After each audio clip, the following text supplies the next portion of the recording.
Hai,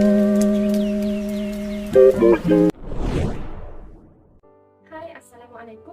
Nama saya Nur Sabrina Huda binti Nur Hafizullah. Nombor matrik saya ialah 066180. Nama saya Nur Izwa Izliani binti Asmadi. Nombor matrik saya 066245. Nama saya Nur Ainatah binti Muhammad Nur. Nombor matrik saya 066229. Nama saya Nur Farah Ayuni binti Rosli. Nombor matrik saya ialah 066094. Nama saya Nur Syairah Natasha binti Asharuddin. Nombor matrik saya 066173. Nama saya Nurliana Afiqah binti Zainuddin. Nombor matrik saya ialah 066127. Saya Nur Hamizah binti Nur Azam. Nombor matrik saya 066249. Nama saya Hamizah Syairah binti Hamid. Nombor matrik saya 066143. Orang ada apa-apa cadangan tak? Kalau kita pilih tajuk vaksin boleh? Okey juga tu sebab vaksin tu antara isu semasa. Kalau macam tu, yang lain macam mana? Okey ah. Okey. Okey. Adakah kamu sudah mengambil vaksin? Jangan leka, vaksin penting untuk imunisasi.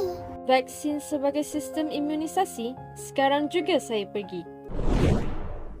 Vaksin merangsang sistem imun supaya jika terdedah dengan virus COVID-19, tubuh badan dapat bertindak balas terhadap jangkitan COVID-19. Vaksin diberikan untuk mengawal penularan penyakit COVID-19.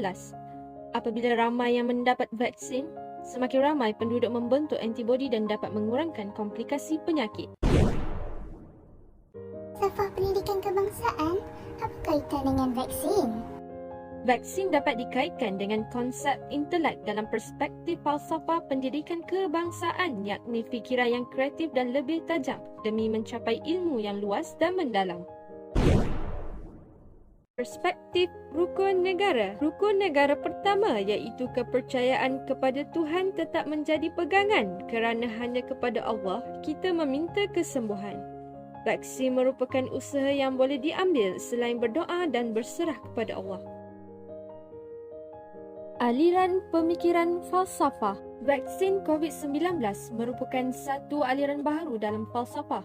Permasalahan yang wujud pada era ini menyebabkan perlunya penyelesaian kepada masalah coronavirus. Pelaksanaan vaksin COVID-19 merupakan penyelesaian yang dikenali pemikiran aliran baru dalam ilmu falsafah. Teknologi yang kian berkembang menyebabkan vaksin COVID-19 dapat dicipta dan diedarkan dengan segera agar dapat mengurangkan kadar penggunaan ICU di hospital. Bagaimana vaksin COVID-19 berfungsi dalam tubuh manusia? Selepas vaksin COVID-19 disuntik di dalam badan, sistem imuniti badan akan menghasilkan antibodi yang spesifik terhadap virus COVID-19. Vaksin dapat meningkatkan tahap imuniti badan tanpa menyebabkan jangkitan penyakit. Hasil suntikan vaksin akan menyebabkan sistem antibodi bertindak ke atas virus COVID-19. Apakah kebaikan suntikan vaksin kepada tubuh manusia? Yang pertama, mereka yang divaksin kurang berisiko mendapat jangkitan COVID-19. Yang kedua, kesan sampingan bersifat kecil dan sementara. Yang ketiga, jangkitan masih berlaku tetapi simptom yang dialami bersifat ringan. Yang keempat, sukar jatuh sakit berbanding mereka yang tidak divaksin. Dan yang kelima, sukar menjangkiti orang lain. Tanggungjawab siapa mengambil vaksin COVID-19 ini? Pengambilan suntikan vaksin COVID-19 merupakan tanggungjawab hidup bermasyarakat dalam kehidupan bersosial, memandangkan majoriti rakyat di negara ini telah divaksinasi.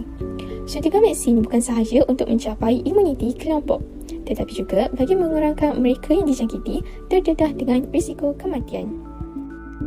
Pada pendapat saya, situasi COVID-19 di negara ini semakin meruncing dari hari ke hari sehingga tahap yang semakin serius. Namun, satu-satunya harapan kita untuk kembali kepada tahap wabak yang terkawal adalah melalui program vaksinasi. Rujukan daripada pakar juga mengatakan keberkesanan vaksin COVID-19 jauh lebih tinggi daripada jenis vaksin yang lain. Secara lazimnya, vaksin yang melebihi 50% keberkesanan mencapai kriteria World Health Organization dan buat masa ini, semua vaksin yang kita guna di pasaran sekarang mengatasi tahap keberkesanan minimal tersebut. Terdapat pelbagai cabaran yang perlu diharungi untuk menjayakan program imunisasi COVID-19 kebangsaan. Cabaran yang pertama ialah kemunculan golongan anti-vaksin. Golongan ini secara terang-terangan menolak vaksin COVID-19 kerana mereka bimbang tentang keselamatan dan kesan sampingan setelah disuntik vaksin. Selain itu, penyebaran berita palsu dan negatif tentang vaksin menambahkan lagi keraguan dan kebimbangan masyarakat. Hal ini menyebabkan masyarakat ragu-ragu untuk menerima suntikan vaksin. Akhir sekali, cabaran dalam menjayakan PIK ialah kelemahan dalam menentukan keutamaan penerimaan vaksin. Hal ini menyebabkan proses pemberian vaksin kepada golongan berisiko seperti warga emas dan pesakit kronik menjadi perlahan. Oleh itu, sebagai rakyat Malaysia yang bertanggungjawab, kita perlulah memainkan peranan masing-masing agar proses pemberian vaksin COVID-19 berjalan dengan lancar. 3 cadangan bagi pengambilan vaksin. Meningkatkan pengetahuan berkaitan vaksin kepada masyarakat. Setiap masyarakat perlu memainkan peranan penting untuk menyebarkan pengetahuan berkaitan vaksin. Sebagai contoh, pihak berkepentingan seperti pihak kerajaan, golongan selebriti dan sebagainya boleh memberikan maklumat kepada semua orang dengan menggunakan berbagai platform. Mengadakan kempen kesedaran tentang kepentingan vaksin. Kempen kesedaran perlu diadakan bagi menyebarkan maklumat berkaitan dengan kepentingan pengambilan vaksin kepada orang ramai. Kempen ini memberikan kesedaran kepada individu yang takut untuk mengambil vaksin akibat daripada mempercayai berita-berita palsu berkaitan vaksin daripada individu yang tidak bertanggungjawab. Menghentikan penyebaran berita palsu berkaitan penggunaan vaksin. Penyebaran berita palsu sedikit sebanyak memberi keraguan kepada masyarakat terhadap keberkesanan vaksin dalam mengatasi COVID-19.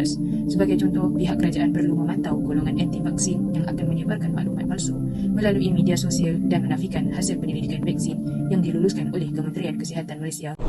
Konklusinya, vaksin merupakan satu epistemologi yang dipercayai masyarakat dan dibuktikan apabila kes COVID-19 semakin menurun setelah mencapai 90% populasi pengambilan vaksin dos kedua. Oleh itu, kebenaran tentang vaksin tidak dapat disangkalkan lagi kerana ia merujuk kepada teori sains dan kita menganggap teori sains itu sebagai ilmu. Maka, kita meletakkan kepercayaan terhadapnya.